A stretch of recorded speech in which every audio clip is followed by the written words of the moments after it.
Good morning sa mga followers ng Nitropis Garage. Si Kuya Ron ulit nandito sa inyo para magpakita ng panibagong project ngayong araw na to.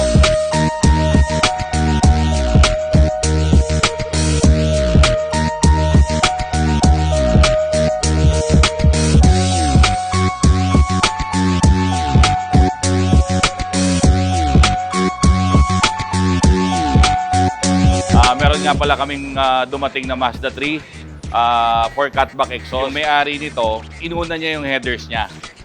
Stock yung buong mid-pipe, stock yung buong exhaust. Ito ang hindi namin ginagawa sa mga kliyente namin. Usually, pagka nagpapalit kami ng exhaust, inuuli si headers, inuuni itong mga pag-upgrade ng mid-pipes tsaka ng likod for the sake na para hindi pagkaroon ng bottlenecking yung exhaust flow.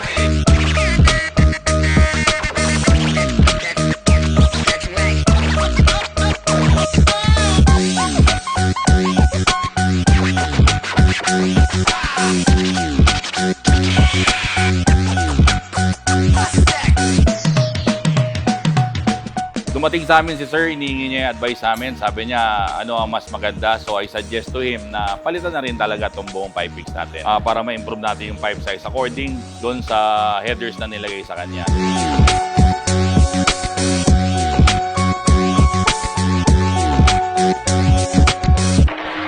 Ang mga Mazda 3, nandito ang muffler sa before the axle of the car. So tatanggalin ko to, i-relocate ko na yung panibagong aftermarket muffler dito sa area na to.